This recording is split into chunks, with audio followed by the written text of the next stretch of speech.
Ladies and gentlemen, we are back down the rabbit hole, and I'm in the studio in Bali today, joined by the lovely Shae. How are you, Shae? Good. Thank you. I was asking just your name, your full name before, what do you prefer to go by? And you said just Shae, and I said, oh, like Madonna. And I said, that's brilliant. Well, you are a bit of a rock star in your own right. So. Thank you. So, how long have you been here in Bali? 6 years. Yeah. Mm-hmm. So why do you fit in here? Why do you like it here? Why do I fit in here? So many reasons. Bali just feels like a place where anything's possible. Like I feel the moment I stepped into Bali, I felt like everything was more accessible. Things I wanted to create, communities I wanted to connect with. And you know, the greenery, I mean, I'm from Australia, a very green, beautiful part of Australia. So I feel at home in very natural surroundings. So the greenery pulled me in. But yeah, I think it was the conscious community, the fact that I felt so free of a system and being kind of, controlled a little bit by how I felt I was in my home country. It seems kind of a weird thing to talk about because Australia is known as the lucky country and everything's, it is if you think about it compared to other places in the world. Oh, yeah.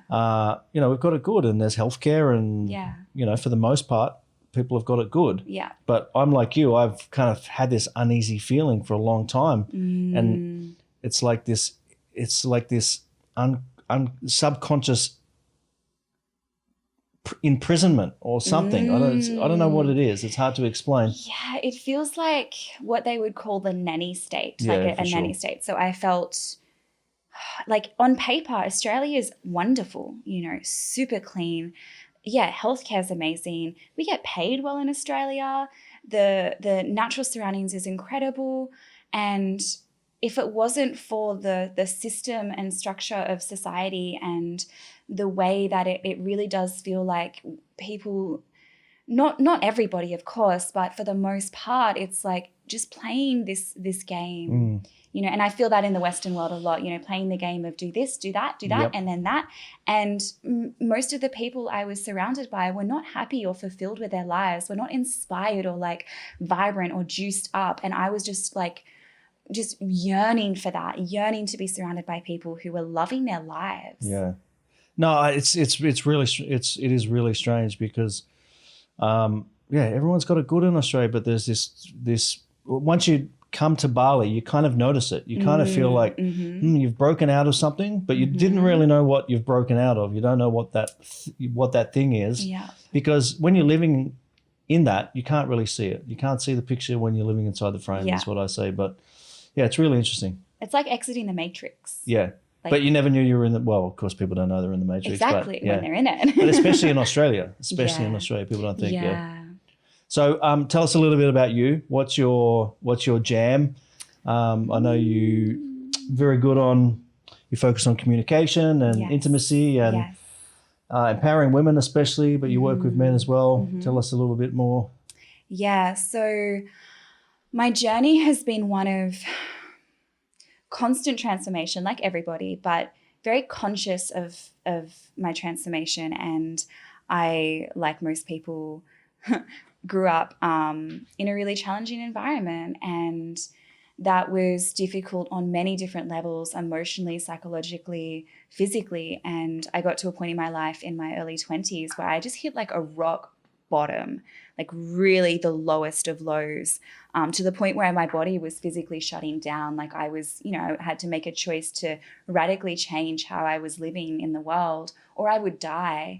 And that was due to having a disorder, and that was created from depression, anxiety, and many things that I'm just keeping that story short now, unless we go down one of those rabbit holes.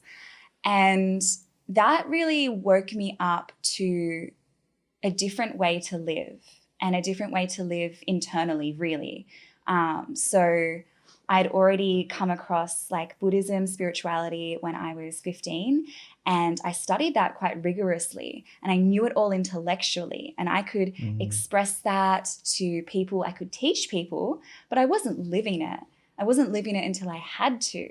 So when I went into this rock bottom, I started to like every day put into practice, every action I took, an action of deep presence and starting to really observe my inner world, my mind, this anxiety, and pull out these tendrils of being, locked into my own insecurity and wounding and trauma.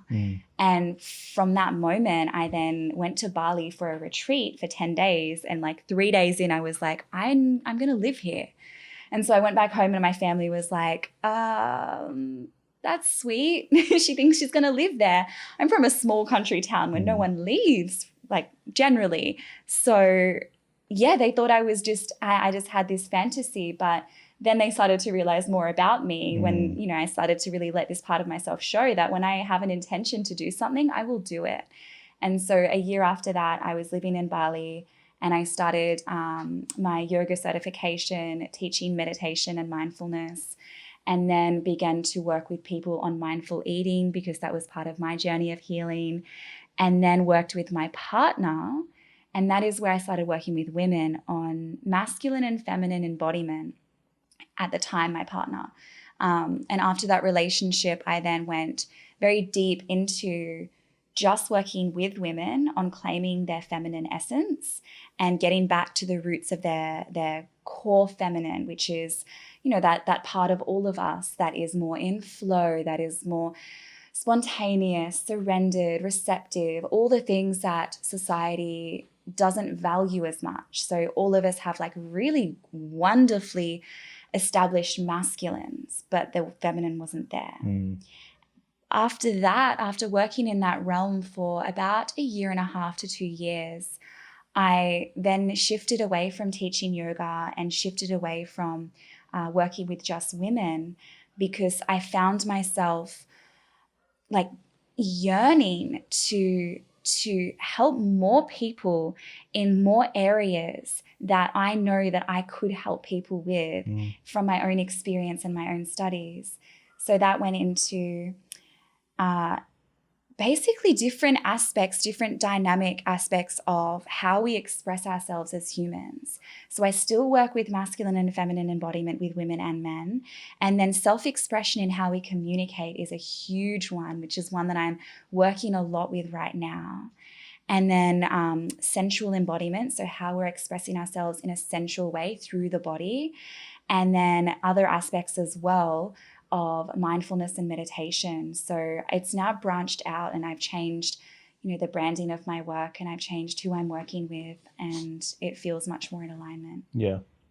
You know, we've talked about masculine and feminine energy a lot with different guests in different contexts. And I feel it is maybe the most important topic to talk about because I feel like there's so many solutions in that. And what I'm hearing as you're sharing that, you know, you were working with women and now you've started working with men. You know, I mean, it's beautiful to work with women. I actually have said many, many times, I feel like the world needs more feminine leadership, whether that's in women or in men, because we've evolved and what we have been doing for the last however many hundreds of years or thousands of years, it doesn't work anymore. Yeah. Right? And I think it's not just important to empower women, but men need to be educated. Men need to be integrated into that. Like you know, like women can have an impact, but together, if we all get it, if we all understand it, then it's just so powerful, so much more powerful. Oh, exactly. And that's the bridge I think that I'm really starting to feel now. And it's, you know, what we speak about in the communication work, it isn't just relational communication in how masculine and feminine communicates differently, which they do very differently.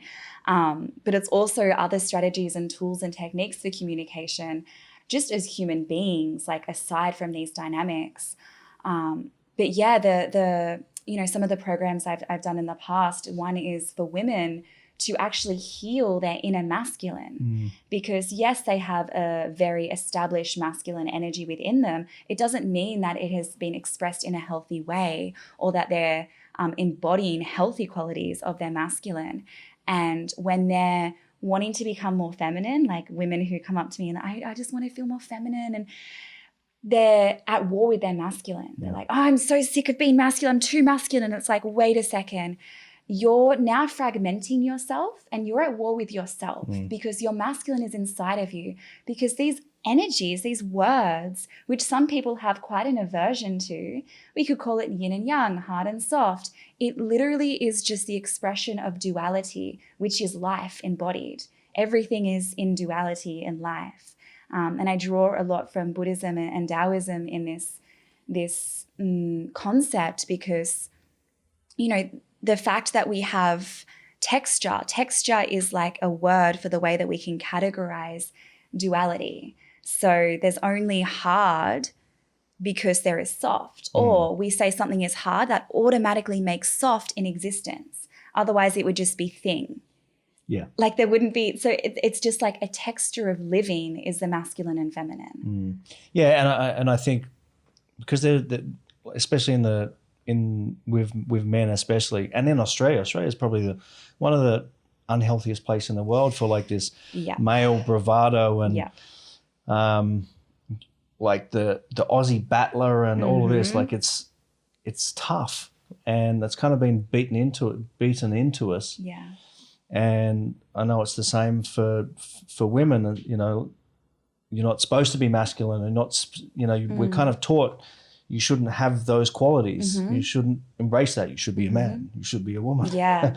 And yeah, it doesn't work for us. It's not healthy. It's not healthy because it's fragmenting just one texture of our being to say that that's the only texture that we should embody and express. So no wonder people are feeling repressed. No wonder people feel like they're not fully understood or fully able to show up as themselves because they're not even allowing that part of them to be felt by themselves. They're oppressing that. They don't feel like they're free. And that's literally why I shifted my name rather than claiming feminine, which is very niche. I opened it up to my freedom frequency. That's my handle and my brand, because it's really about how can we embody a frequency of freedom, of authenticity, which means touching all aspects and textures and flavors that we hold within us. That's really interesting. Let me ask a question about the current state of the world. Yes. You know, that we've seen a lot of weird shit happen in 2020 and 2021.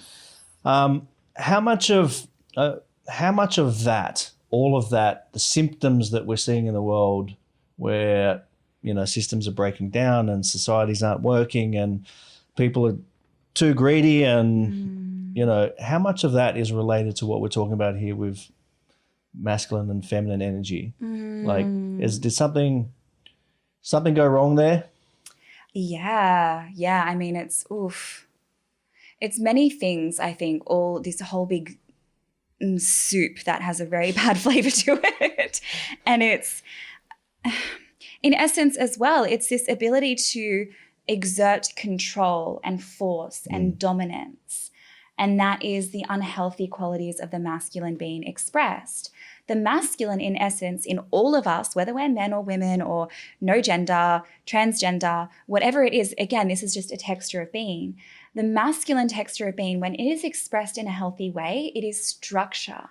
It is stability. It is leading. It is having direction and focus. So they're beautiful qualities that all of us need. And the true leaders who are really like selflessly showing up, which there are some, they're embodying those qualities.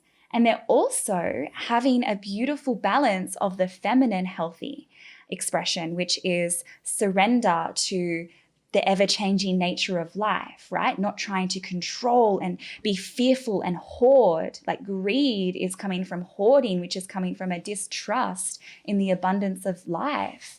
So when we're able to trust, which is feminine, have faith, be in the mystery, surrender to the flow, and infuse that with our ability to maintain structure and to lead, that is healthily expressed.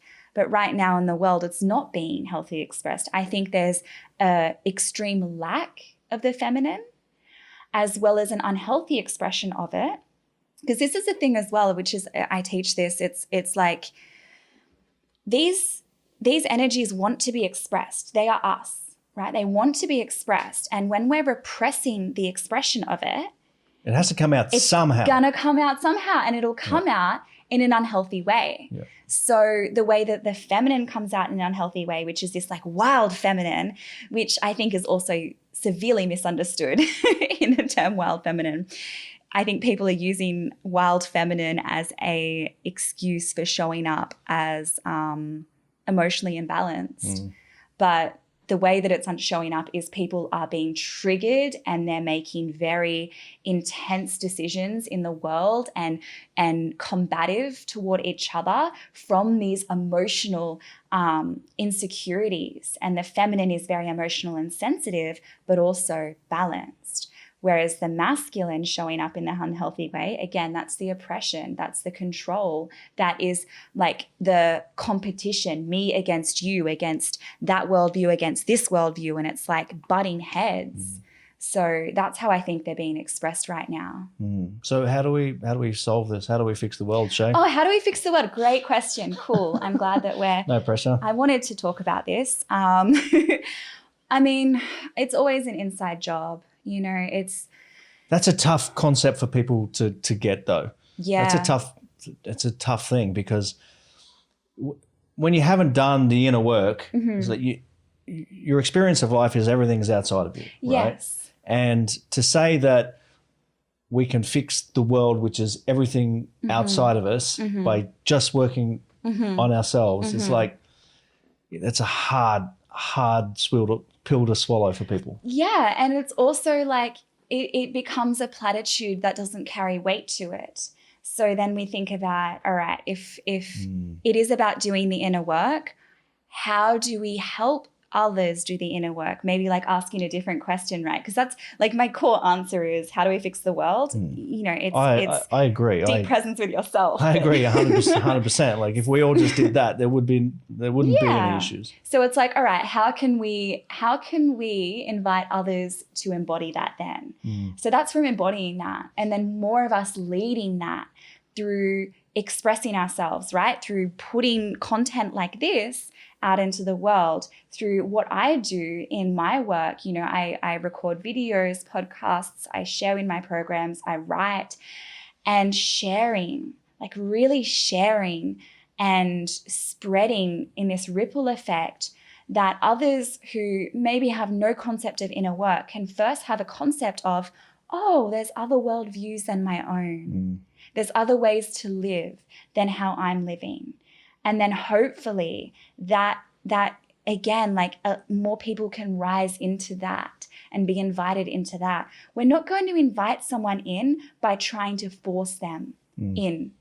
Yeah, I think the thing also is that when you start doing this kind of work, like I think there's plenty of people like us doing the work in the world. Yes. But we're just not the loudest voice right now. Yes. So there's going to be a time when that changes, when there's the tide will change. Yeah. The tide will rise, and these conversations, and the tide will drop on the other stuff, and eventually it'll change. That's my optimistic, maybe naive thought, but yeah. If we think about, I love that, because we think about our own consciousness, right? And what voices are we listening to? What voices will we amplify? When we want to reprogram, make changes in our lives, change our beliefs, then we have to be keenly aware of which voices we're listening to. Is it the voice of insecurity, fear, trauma? And which voices do we want to amplify? And when we're first starting out that work, it takes like so much effort to amplify the voice that isn't as conditioned in us, because we're not used to listening to that, because it's not familiar. When things are not familiar, they're uncomfortable. We seek comfort in the familiar.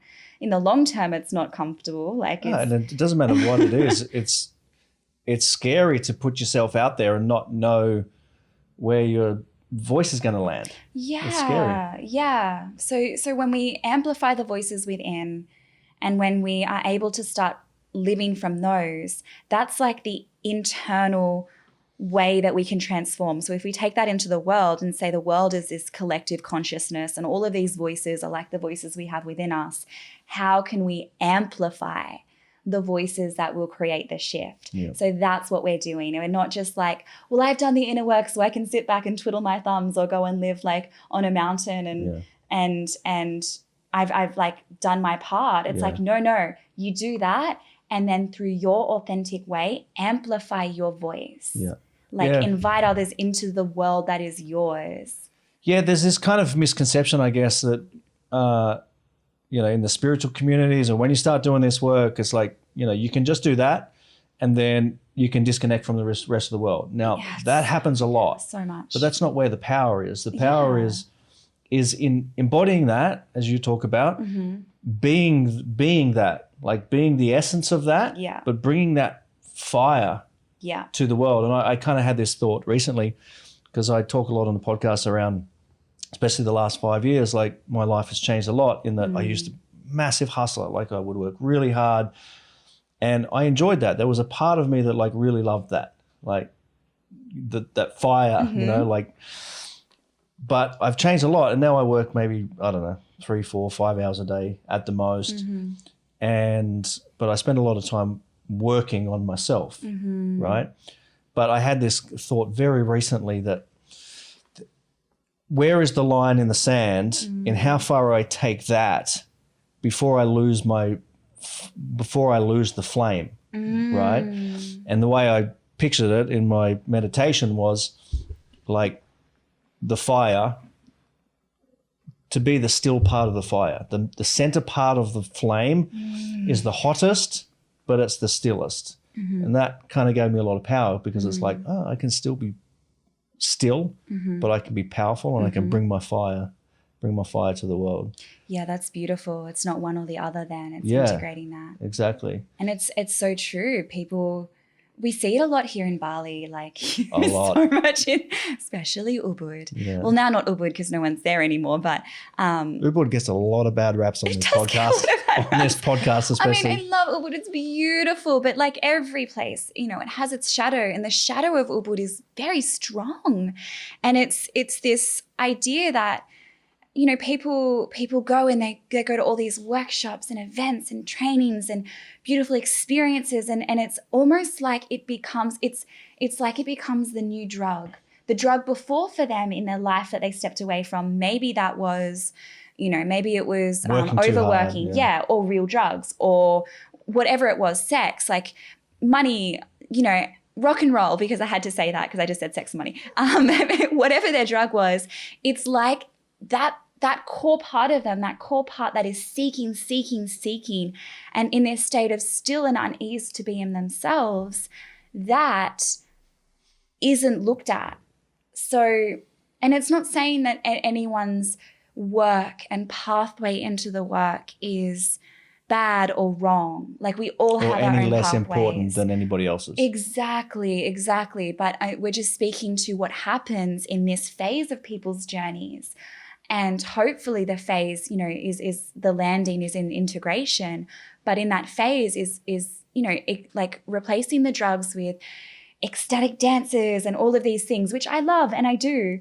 But in a way where they're just seeking the highs and they need the next hit. And rather than transmuting that within themselves, alchemizing that and then giving that back into the world, which is, for me, like why we do this inner work, so we can serve. It's all from service. That's how I live and feel.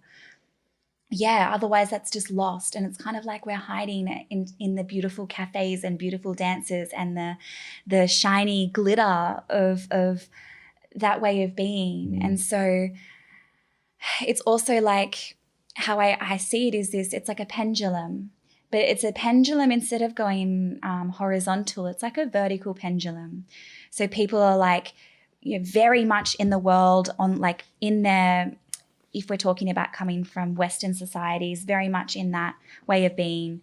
And then they rise up into spirituality. So they go high, and they're in these like beautiful worlds, and they don't want to go back down to the real world. Like, oh no, everything's beautiful and fine now. I don't have any other emotions but peace and Shanti Om. But it's so far up. But hopefully then the pendulum comes back down to a center point where we're able to bring those lessons from up high down into the world and like, again, be that messenger of the beautiful gifts that we're receiving through our practices, through our meditations, and to be that flame. Yeah. The other thing that was occurring to me before was, I think, you teach people to figure out, what their purpose is and what their voice is, and express that out into the world so that they have this, they have meaning in their life, right? Yeah. And they have a legacy to live into. But I think people get really wrapped up in thinking that they need to change the world, right? And one of the sayings that I use is, it's not your job to change the world, it's your job to create the next ripple. And I think I love that. people really underestimate the impact and the difference they can have just by creating a ripple. Yes. Because we think, and we're sold on the idea, we've got to do this big thing. We've got to be, if you're going to be an entrepreneur, you've got to be Richard Branson or, Totally. like we're sold on doing stuff so big. Yeah. But then it's very easy to get paralyzed by that. Exactly. Because it's too overwhelming. It's too big. And then it's like, well, there's no point. Yeah. I'm not going to do anything. Yeah. Yeah. It's how we do everything as well. That paralyzation of overwhelmed by seeing, wanting to already be right at the end point of something. And again, the end point isn't even like you will change the world, you as a soul human. It's like, no, you're part of the entire masterpiece, and you're just one brushstroke in that. Yeah. And you get to put your brushstroke on that in however you decide to, whatever you're doing. But it's more about, you can only put that brushstroke on that masterpiece and feel really good about what you're painting if you're connected to your authenticity and you're not living in how you think you should live. You're not living in how someone told you to live, and you're not speaking or showing up in those ways, but you're really understanding how to connect with that authentic part of you and then find out how to express and embody that. That's essentially, what my work is. Next big question. I love them.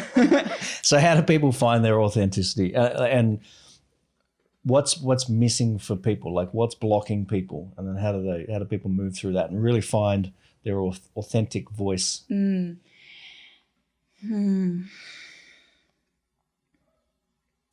I really feel like in my own journey, when I was seeking this, when I was trying to find this, someone said this amazingly too, and I think it was someone in one of my programs. She was like, I got so lost trying to find myself. And like, that is it. Yeah. That is it. Because again, if we're coming at it from this idea of authenticity is a unchanging state of being, like that can mess us up a little bit because we're constantly evolving. So authenticity is really just presence, because my authentic self next year is going to be different to how the authentic Shae this year shows up. And if I already have this image of how it should look and feel, and it should look and feel only that way forever, well, I'm setting myself up for, again, losing myself trying to find myself. And you can't be authentic in that space. Like, no. How can you be authentic when you're trying to be authentic? Exactly. Exactly. So it's presence. It's true presence. Like the biggest capacity, or the most potent capacity I feel in life for anyone embarking on any kind of work it is, whatever they're trying to work with, I really feel is acceptance. Like landing into where you are at right now. Because if you are not accepting it, and if you're already trying to be different in some way, then you're having resistance to where you are now. And that resistance creates blocks. It's like a seed of a block that can create more and more and more, because resisting yourself is fragmenting yourself. And that people are so, I feel generally, a little bit resistant to accepting. Resistance to acceptance is funny because that's like they're literal opposites. is because people think, well, if I accept something, then I'm waving a white flag in surrender and it's me bowing down and just giving up. It's giving like, my that's power not away. it. Yeah. Power is found in acceptance. Yeah.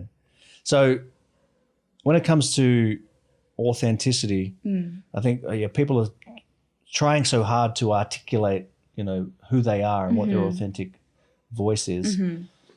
But that always comes from a place where there's an agenda behind it. Yes. Like authenticity can't have an agenda. Yes. And that's why this I love podcast, that. this is why this podcast works, because I don't have a marketing agenda. I don't have like funnels, and I'm not selling courses and nothing wrong with people selling courses and programs. I'm selling courses. But I don't have that. I'm an entrepreneur. I've got businesses. I do this for fun. Like I like having cool conversations, and I've got a script here. I've got questions that I prepare, but I end up asking like 2 of the questions, and it's very authentic. It's a very free-flowing conversation. Yeah. And that's just, I want to give that reference because I think it shows people that when you remove that very strict, rigid agenda of how something has to be, well, then you've got the space for things to come out that you didn't even know were there. Exactly. And the cool thing about authenticity is like, well, our perception of ourselves is usually always tainted. So like when you ask somebody, what do you think of me? It's like you get answers back. Like when you did this beautiful Instagram like post about a month ago. Our only real experience of each other is like in swimsuits at the at the sauna, which sounds a little bit kind of. I'm saying this in the most brotherly way possible. I love that. But you shared, that you had this experience of being with, 3 beautiful men, and you shared what that was like, and you shared that I was one of those guys, and that really touched me. And the reason it touched me is because I'm like, oh, really? Like people think that of me, and because we can't really see ourselves, No. And there's beautiful qualities inside every one of us that if we got to see for ourselves, it's like we'd have a different opinion of ourselves rather than trying to be somebody else, trying so hard. Yeah. I don't need to try so hard. Yeah, we don't. We don't. We just need to be present with what's there in that moment, in that context. If we can really, and this is, the power of now, that's it. The power of presence. Like that is actually where we find the most power, because then we are not being like a slave to agenda. We're not being a slave to time, insecurities, fears, desire. Like we are just in the present moment and responding, not reacting, because that is not powerful, to life. So the more I became present with how do I feel? What do I need? Where is joy taking me right now? What is going to juice me up? The more potent everything became. And this is my relationships and my work. Like I went from what the business coaches say not to do. I went from working purely with women in feminine embodiment, very niche. Not hugely niche because so many are doing that now, but it's, women, so it's just one gender, only working with women in this area. And they always say, you need to niche down, you need to have this avatar, like business is this way, this way, this way. And I just got this, I was in meditation and I was feeling myself constricted. And I was like, no, that is not me. I'm here to help people free themselves. And in that way, I was doing that through the feminine embodiment, but there were so many other avenues that I was juiced up to share, like communication, like, feminine embodiment in the masculine, like sensuality. And I felt like I had to break out of that box that I had put myself in and expand and abstract my work, like make it more abstract. And that's why it felt like, okay, it's a frequency of freedom. And then I have all of this space to what wants to show up, what program will be next, what is alive, what is important to share as a response to what is in the world, to what is in my heart. And the moment I took away the niche, made it more abstract, the more signups I got to my courses, I doubled what I was earning. Like everything changed very rapidly because I was living in integrity with what was true for me. Yeah, people tend to create things that they think that the market wants, and they tell themselves that this is authentic, but it's manipulated to suit what they think the market needs, which is sometimes they cross over, but can't ever be exact. No, and it's about listening. So people who are reflecting, like you said, like when we're able to be seen in reflection, when people were sharing about what they were receiving from my work, it's like, okay, I'm listening to that and I'm going to respond to that by sharing more.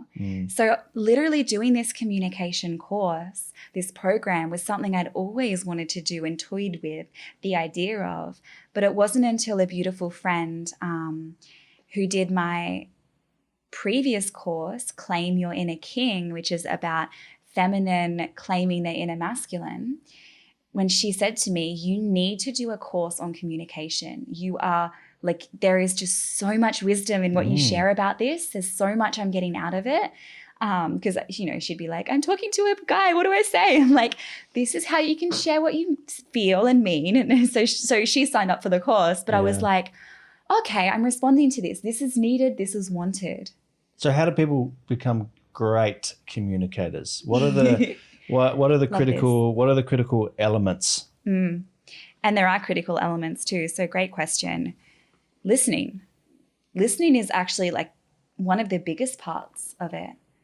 Being able to listen deeply so you can actually respond, and listen deeply as well to not only what's being said, but the ability to listen deep enough to what's actually being meant. To understand. Listen to understand. Yes, not to listen to understand, not to respond. Because if you listen to understand, you can pretty much remove judgment. Yeah. When you listen to hear, when you listen to respond, or when you listen to be right, or when you listen to convince, you're going to, if you listen to respond, you're going to be coming from the filter of, what will I say? What will I say? And that's coming through the lens of what I think is right or wrong. Exactly. Yeah. Exactly. And I think one of the biggest maybe wounds we can say around relationships especially is people just don't feel heard. They don't feel understood. And what that makes us feel is they're not connected. Yeah. Now, to communicate is to connect. But a lot of us are not communicating to connect. We're communicating to, again, try to be right. Or to avoid triggers or to avoid conflict. Which is just creating internal conflict within yourself if you're avoiding something that's true. Because you can't share what's true to you. Exactly. Yeah. So keys to communication, really listening deeply, listening to what's being said underneath the words. Maybe what they're meaning is something else, and maybe you can actually feel that. And then taking ownership for the words that you're saying. Yeah. So taking ownership for your experience, if you're communicating your experience with a partner, not saying something like, you made me feel like this, or when you did that, I feel like this because you did that. It's actually, and I've been doing little videos on this on Instagram recently. It's like, I feel like this right now as a response to what has happened. Or my story is this. I have this story from what happened with us. I would love to understand what happened for you and to really genuinely want to understand. Yeah. I mean, if we could figure out how to not have triggers, like I think we've got it nailed, right? But I think there is, I think it's something we just get better at with time. Yeah. But certainly, what has helped me is certainly trying to having compassion, and because my old way of being, if somebody is being triggered is triggered, that's just going to trigger me automatically, like in the past. And then in that moment, I've lost all of my power. Right. But I could only feel like that if I have lost my power through feeling like I'm right or wrong. Like they're wrong. I'm right, you're wrong. So to have compassion for the other person. Like the way I would say it now is I wouldn't say, well, I think you're wrong. I would say, well, that doesn't feel true to me. Yeah. Because that takes the charge out of it. Totally. Yeah. Yeah. It takes the charge out of the trigger. Look, are we going to have triggers for the rest of our lives? Probably. Maybe not. Great. I'm going to open up the possibility to never. But, you know, as I open up into deeper recesses of my being and evolve more, I'm like, whoa, that's there? Okay. Wow.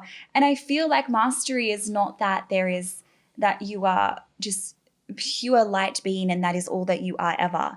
Again, you know, we could all be Jesuses in reach that point. That'd be great. But it's really about how can we respond to ourselves? How can we just be aware enough to go, oh, I have a trigger right now. Aware enough to just simply pause and breathe before doing anything. And like you said, you changed the way that you said something because you had that filter of being aware of that energy of a trigger within you first. When we are aware of what that energy of being triggered feels like, that gives us information for when that shows up next time. Okay, what tool can I use from my tool belt to say this in a different way, to respond in a different way? That's essentially what I'm here teaching. You know, I'm not here to heal everybody from all of the wounds they'll ever have. Maybe that happens again, not taking that out of the realm of possibility. I'm here to offer tools that people can just empower themselves with. Yeah. Having those tools is the most important thing. Like, I mean, if you think about a time you've gotten triggered and you've gone away and you've had some time to yourself and you've come back and you've kind of got some power again, the other person's got some power again, and you resolve it beautifully. Yes. Right? If you had the awareness in the moment to go, the best thing for me to do right now is just walk away. Knowing that when I come back again, okay, well, it's the charge is dissolved at least somewhat and we can now talk about it. Yeah. And I think the key is just to get faster at that. Yeah. Right? So when you can get super fast at that to the point where you can realize that in the moment and go, okay, I don't need to walk away. Yeah. Because I know that I can deal with this like right now. Yes. Just So it's not like the thing is not there. Yeah. It's like you just catch yourself. Yeah.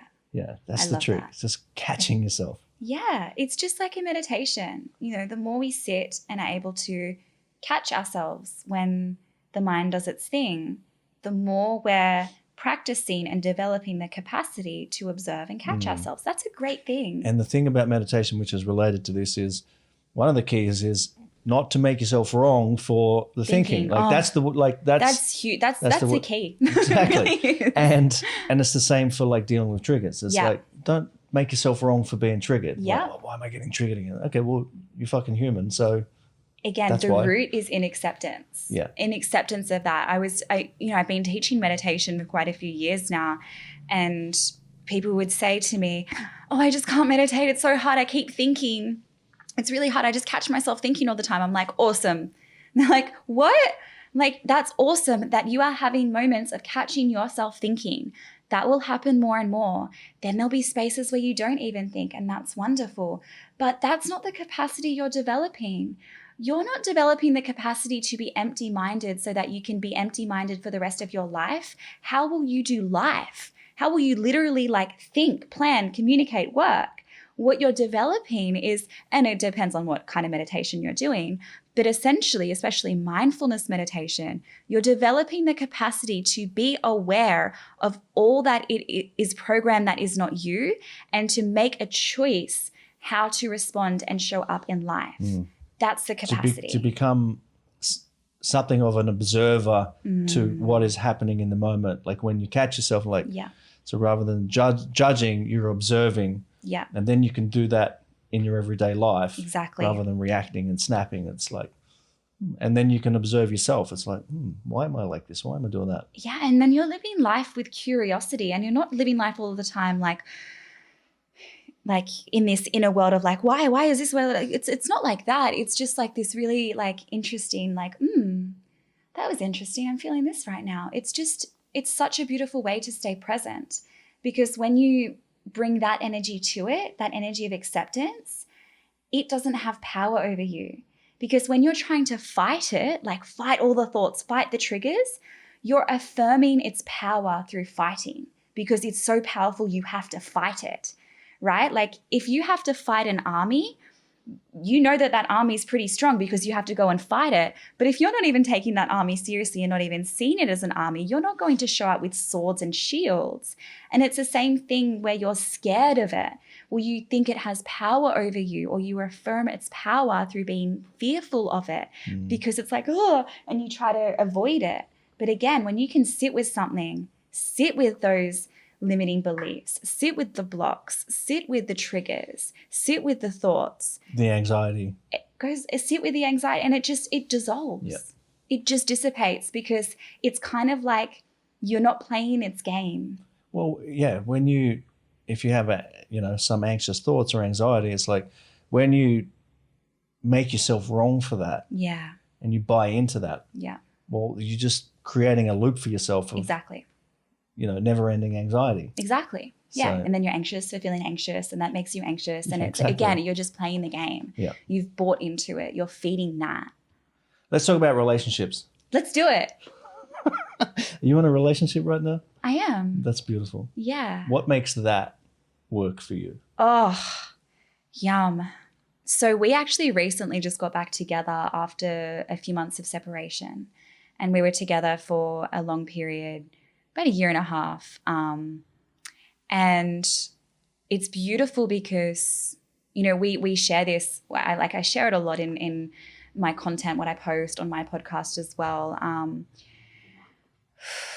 What works? What was working already before we took space? Because we didn't really take space because it was terrible.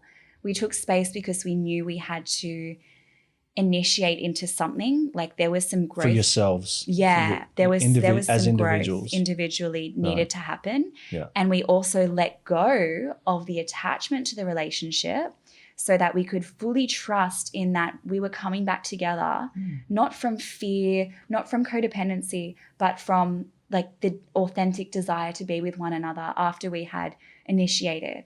So I really did, I love this man more, I've never loved someone this deeply before, and I got to touch that inside of myself. And what was working before the separation was the ability to allow each other to be in freedom, whatever that meant for us, in our actions, and then to show up in truth. So we had some hard conversations and questions asked and answered that I think for maybe a normal, if we have a normal general kind of relationship, or a relationship most of us might be used to from the past, I know I was, that would be like, oh my God, I don't never want to hear my partner answer that question or say something like that. Like we just showed up in truth.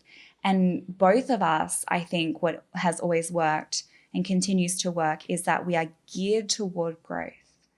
And geared toward growth in a way where we're not afraid to look at the hard things to look at within us that come through. So after we took some time apart, because a lot was coming up for me in my evolution and for him as well in a different way, it was just this empowered, beautiful feeling, organic feeling of coming back together and again showing up in an even clearer, powerful, truth-filled, openly communicative way. So I think what works, again, it's just showing up in truth and holding each other's truth and treating this co-creation that we're in as precious, as not precious, delicate, like it's going to crumble at anything. Like it feels strong and deeply rooted, but it's also something that requires watering and nourishment. And some of the ways that we do that is, time apart, or the way that we honor each other in different ways. There was one other thing that I really wanted to mention in this. Again, in the communication, it's about something I learned very deeply when we were starting to communicate on areas that were very different experiences for each of us, was listening to understand, but also listening in such a way if that I couldn't relate to his experience, if that was very different to my experience, how could I still listen and understand and not have my own experience and truth be threatened by his truth? Now, it's different if it's impacting the structure or the container of the relationship and how we existed in it, which in one phase of our journey it was. So there's, how we're compatible in certain areas of our life. But if there's something else that it's like, how can I see this being as just a human, a sovereign human with their own experience of life and love them in such a way that I'm not threatened in any form? And again, we came together from a state of feeling really whole and then developed that or understood that even more in the journey of being separate in these, past few months. I recognized through letting that relationship fully go that I didn't need anyone, even him, which was like how I saw him as just my human. I even didn't need him. I even had peace and power without him. And that I think was so healthy to land into. I think that's the hardest part, like to be with somebody but somehow not be attached to the, like, that person's going to be there forever. And that's some real mastery. Yeah, it is. That is the work of life though, right? Because and I think I really got this when I went through grief at quite an early age. Well, not that early. I mean, I was 19 when my mother died, and I also had other people in my life die as well, similar area, and that already, right, I had already been studying Buddhism, the impermanence of life, everything changes, desire leads to suffering, like the whole tenet of life's, the changing nature of life. But I didn't really experience it or get it until I dealt with death. And that to me is at once scary, but also deeply peaceful. There's something very deeply peaceful for me about recognizing that everything's going to change and die and end. Something so peaceful. I think it's because I felt so much pain as well, right? Because that gives you so much. Well, it gives you power, because once you've experienced that, it's like, well, you can handle anything. Exactly. And it's like, and it doesn't mean that anything is less important to you. It makes it more important and more precious. Like my relationship now is so precious because we've also felt what it's like to live without one another. I knew what it was like to live without him before I met him, but after I met him and after I felt the love, that was really hard to be in that separation in many moments of like, oof, like letting him fully go.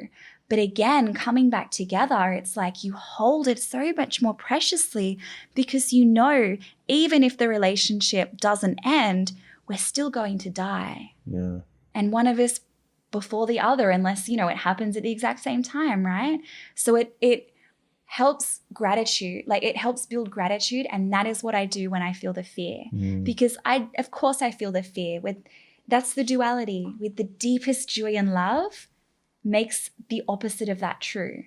So then we have fear about it. I wrote about this recently. Like we're vulnerable to feeling the incredible nature of joy and love. And when we open our hearts to feel the depth of that, we're opening our hearts to feel the opposite of that. We're opening our hearts to feel what is not that.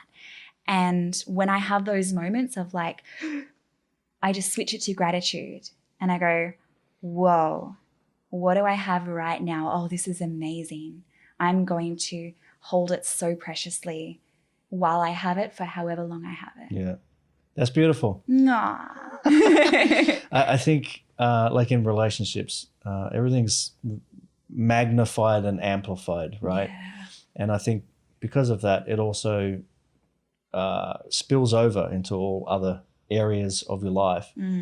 And it's really interesting kind of dance, I think, of this honoring the work that you've got to do for yourself, but then there's also things that you can only learn in a relationship. And in that dynamic. Yeah. Because without the situations arising, without the triggers or whatever it is, it's like there's things there that need to bubble to the surface to learn things about yourself that, oh, that's down there, like that's, and it only comes out in relationships. Yeah.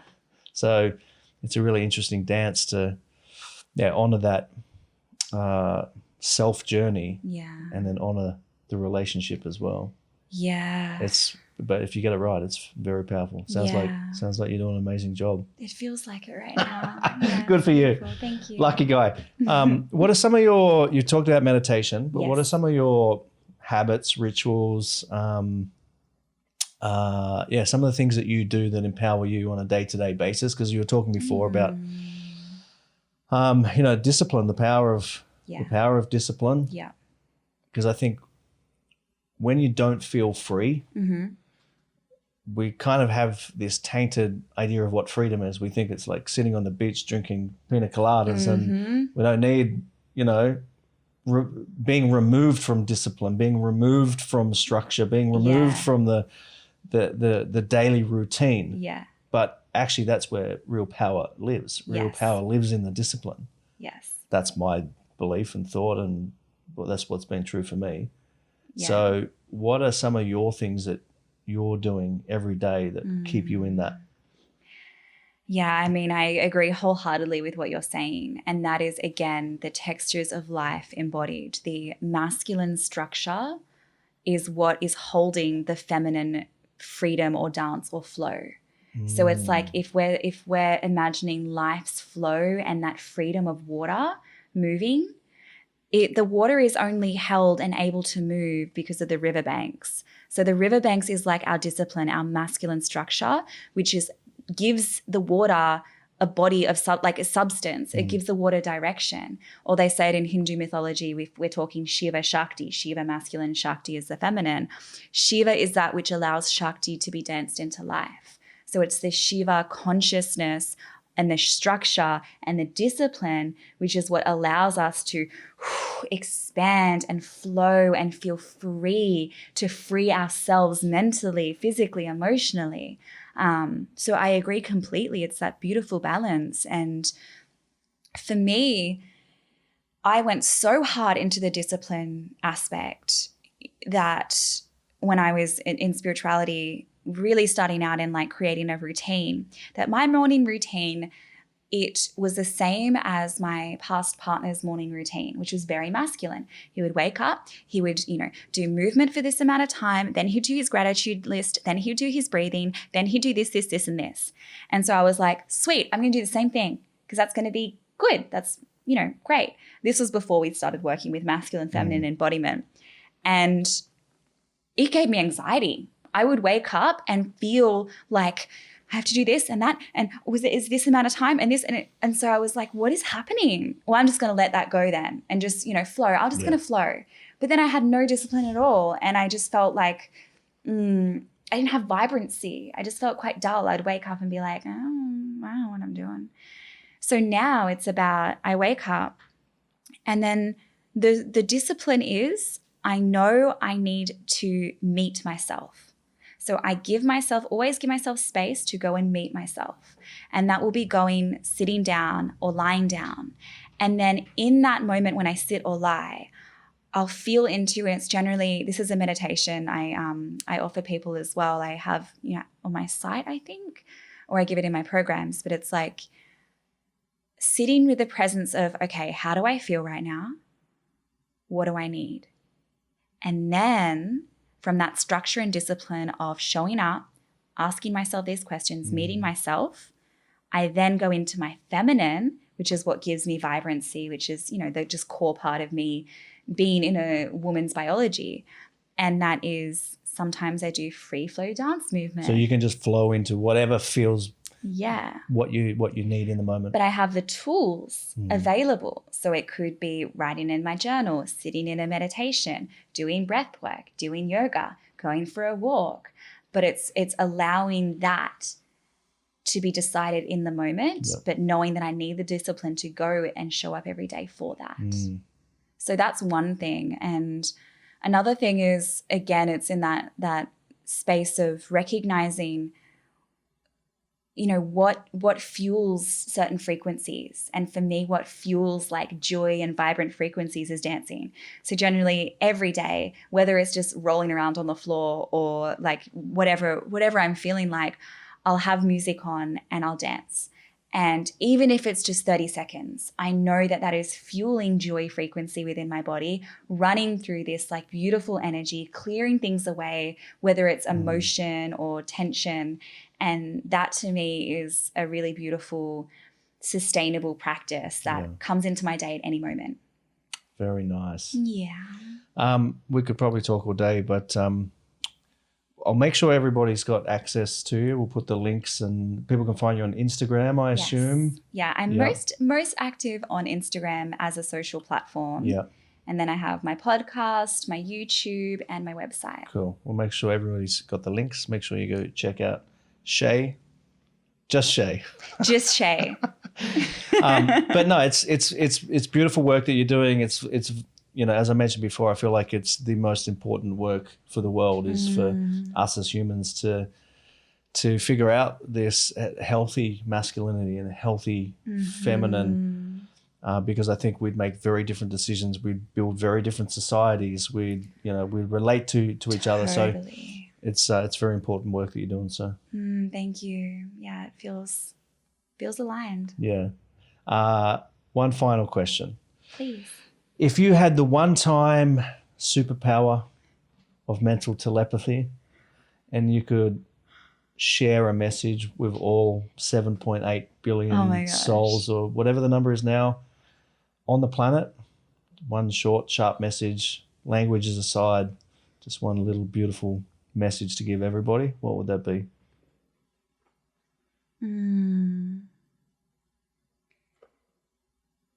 Accept what is showing up right now as if you'd chosen it. Because you did. Yeah. That's nice. That's nice. Yeah. Yeah, I really feel like that's where the power is. Yeah. That's where you have the foundation to create. Yeah. Accept where you are and then create from power. I think that might be the theme of this interview, the acceptance. Oh, beautiful. Yeah, I think so too. Yeah. All right. So we'll put that in the title somewhere. Shae, thank you so much for joining. Thank you. Yeah, really beautiful conversation. And yeah, we'll make sure everybody's got access to you and check. Guys, go check out Shae, and we'll see you next time back down the rabbit hole.